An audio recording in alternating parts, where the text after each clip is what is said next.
Imaginez la scène. On sort d'une réunion de crise, une de ces réunions qui laissent des traces. La décision prise a été difficile. En se dirigeant vers la machine à café pour décompresser, on aperçoit un petit groupe de collaborateurs. Ils rient. L'ambiance a l'air vraiment détendue. Mais à la seconde où ils nous voient arriver, tout s'arrête. Les rires s'éteignent, les sourires, eux, deviennent polis, un peu forcés, professionnels, bref, distants. Ce petit moment, cette espèce de pointe au cœur qu'on peut ressentir, eh bien c'est le symptôme le plus courant d'un mal qui est très connu mais dont on parle peu, la solitude du dirigeant. On va explorer ça ensemble. Ce sentiment de séparation, c'est vraiment le premier signe. Le signe d'un état qui est non seulement hyper courant, mais aussi potentiellement dangereux, cet isolement au sommet. C'est un peu comme un plafond de verre invisible qui s'installe tout doucement, sans qu'on s'en rende compte. Et à l'intérieur, c'est un vrai conflit qui se joue. Tous les doutes, les peurs, les incertitudes, c'est un poids qu'on doit porter seul, ou qu'on croit devoir porter seul. On ne veut pas inquiéter les équipes, évidemment. On ne peut pas non plus paraître faible devant sa hiérarchie. Et puis, ramener tout ce stress à la maison, on hésite. C'est là que la solitude commence vraiment à s'installer. Et ce qui est terrible, c'est que cette solitude, elle est nourrie, entretenue par un mythe qui a la vie dure dans notre culture. L'idée qu'un bon leader, un vrai, doit être une sorte de figure solitaire, autosuffisante, un roc, quoi, imperturbable. C'est là qu'on voit tout le décalage. D'un côté, on a cette image d'Épinal du phare, seul dans la tempête, qui guide tout le monde. C'est romantique, mais c'est faux. La réalité, c'est que la solitude n'est absolument pas une force. Au contraire, c'est un vrai risque stratégique qui peut mener des décisions complètement déconnectées du terrain, voire, dans le pire des cas, un peu paranoïaques. En fait, ce mythe du phare solitaire nous tend 3 grands pièges psychologiques. D'abord, il y a l'asymétrie d'information. À force d'être seul au sommet, on finit par vivre dans une chambre d'écho. Les gens nous disent ce qu'on veut entendre et on perd le contact avec la réalité du terrain. Ensuite, il y a l'usure mentale. Le cerveau humain n'est juste pas fait pour porter seul une charge émotionnelle aussi lourde 24/7. Et enfin, le piège de l'invulnérabilité. En voulant paraître intouchable, on devient inaccessible. Et qui a vraiment envie de suivre un leader inaccessible ? D'accord, mais alors, comment est-ce qu'on en arrive là ? Cet isolement, il ne tombe pas du ciel. Il se construit, souvent sans qu'on le veuille, brique par brique. On peut même dire qu'il y a 3 murs distincts qui s'élèvent petit à petit. Le premier mur, c'est tout simple, c'est le mur de la fonction. Le titre, directeur, CEO, manager, ça intimide et ça filtre automatiquement l'information qui remonte. Le deuxième mur, c'est celui de la confidentialité. Quand on sait des choses que les autres ignorent, des projets, des chiffres, des restructurations, ça crée une frontière invisible, c'est mécanique. Et le troisième, qui est sans doute le plus vicieux, c'est le mur de l'ego. Cette petite voix qui nous dit que demander de l'aide, c'est un aveu de faiblesse, que ça va saper notre autorité.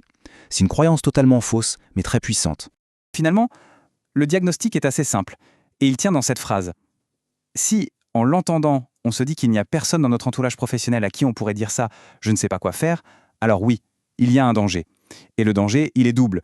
Soit c'est le burn-out, parce qu'on s'épuise tout seul, soit c'est la dérive narcissique, parce qu'on est complètement déconnecté. Bon, la bonne nouvelle, c'est qu'il existe un remède. Ce n'est pas une fatalité. Pour faire tomber ces murs, il faut juste agir, de manière consciente et volontaire, et construire un véritable système de soutien. C'est ce qu'on va appeler le cercle de confiance. Alors, le premier cercle, il est à l'extérieur de l'entreprise. Il s'agit de rejoindre un groupe d'autres dirigeants, d'autres entrepreneurs. C'est un peu comme une thérapie de groupe, sauf qu'on y parle de marge brute et de problèmes de recrutement. C'est fou de réaliser que des gens dans des secteurs qui n'ont rien à voir vivent exactement les mêmes galères humaines. C'est un soulagement quasi immédiat. Le deuxième cercle, c'est un espace juste pour soi, un espace protégé. Avoir un coach ou un mentor, ce n'est pas avoir quelqu'un qui donne des leçons, c'est avoir quelqu'un dont le métier est de poser les questions que personne à l'intérieur n'ose poser.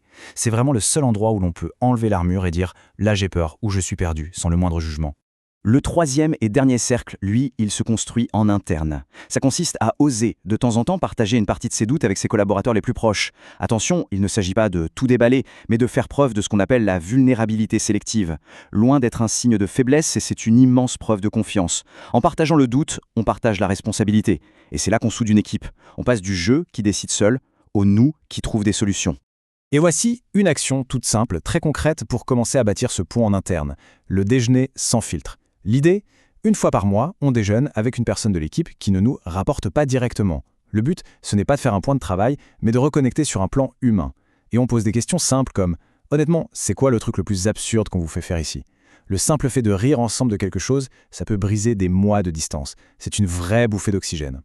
Bon, tout ça, ça peut paraître un peu intimidant au début. Alors pour finir, voilà une idée. Un premier pas, un geste concret et courageux qu'on peut faire dès cette semaine pour commencer à fissurer un peu les murs de l'isolement. Le défi, le voici. À la prochaine réunion d'équipe, sur un sujet où l'on ressent une vraie hésitation, au lieu de trancher seul dans son coin, on tente le coup. On pose cette question simplement, honnêtement. Franchement, là je ne suis pas sûr. Qu'est-ce que vous feriez, vous, à ma place? Juste ça. On ouvre la porte. Et la réaction risque de surprendre. Ce qui va émerger, ce n'est pas du mépris ou un sentiment de faiblesse. C'est du respect et une envie sincère d'aider, de contribuer. C'est là qu'on réalise que l'équipe n'est pas une source de pression de plus, mais qu'elle peut devenir le meilleur allié, le meilleur rempart contre la solitude. En fin de compte, il ne faut jamais laisser un titre devenir une prison dorée. Le leadership, ce n'est pas une condamnation à l'isolement. Un leader qui sait s'entourer n'est pas seulement plus serein et plus efficace. C'est un leader qui dure,